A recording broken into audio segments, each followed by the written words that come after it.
Frustration around daylight saving time is ingrained in the minds of almost everyone in the Western world, almost to the same level as the excitement around lunar eclipses and the amazement at how the Kardashians are still relevant despite being terrible people with no talent other than being willing to change their bodies more often than a transformer. But why do we hate daylight saving time? Why is it even still a thing? And why does everyone blame it on our poor farmers when it actually has nothing to do with them and has much more to do with rich old men wanting to partake in their hobbies after a day of exploitation and reaping the benefits of trickle-down economics?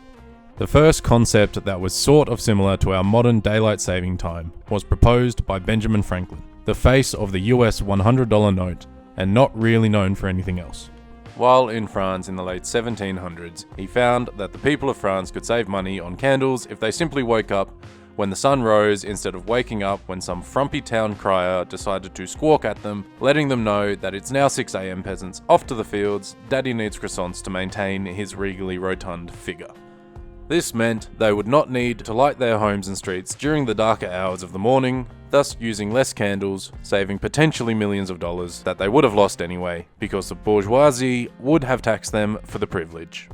Benny Frank's plan to enact something like this wasn't as convoluted as changing the times on the probably 3 timepieces France had at the time. Don't fact check that number.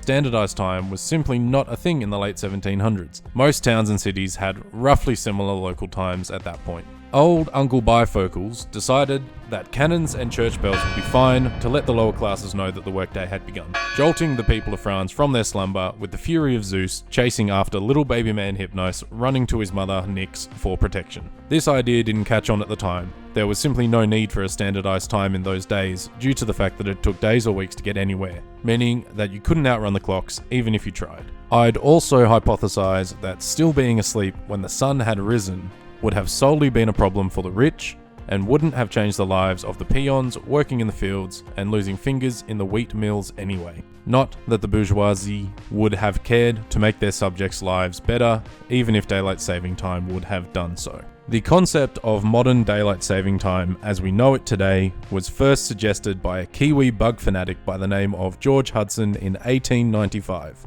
Hudson wrote a paper to the Wellington Philosophical Society proposing a forward shift of the clocks by 2 hours, all because this sicko wanted more time to go outside and stick needles in butterfly wings or whatever it is that bug people do with their spare time. Huddy's idea got a bit of traction in the scientific community but ultimately went nowhere.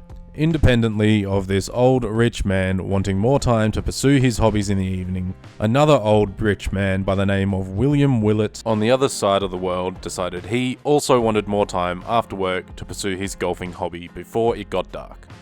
Old Willie's proposal made it to the House of Commons, the British lower house of Parliament, in 1908. It was brought by Robert Pearce, a Liberal member for Parliament, but a committee was set up to examine the issue and decided that they hated golf, hated everything it stands for, and shot the bill down immediately. Don't fact check that. Willie Willett campaigned for the adoption of daylight saving time until his death in 1915, about a year before it was adopted by Germany during World War I, for a reason totally different to old rich men wanting more time to do the things that they enjoy. This time, old rich men wanted to adopt daylight saving time to save money on coal so they could more easily fuel their war efforts. After Germany and the Austro-Hungarian Empire adopted daylight saving time to save on the cost of war, you can bet your sweet Benjamins that Britain and its allies followed shortly after on the off chance that there actually was a monetary benefit to it. After the war, most places abandoned daylight saving time in the following years, with the exception of a few of Britain's allies. With Lyndon B. Johnson signing in the Uniform Time Act in 1966, a standardized set of time zones across the United States became the norm, and daylight saving time was in wide use among Europe and the US from the 70s. But I thought daylight saving time was implemented to help farmers during the non-summer months. The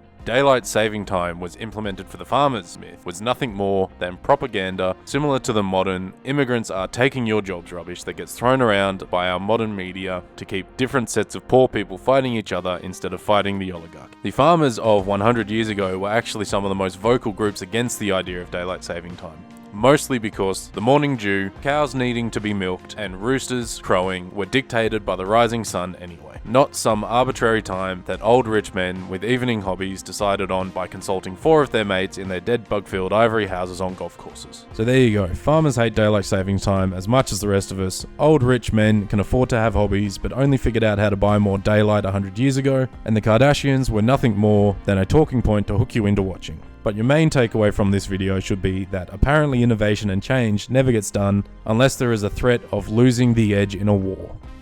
Have a good one, kids.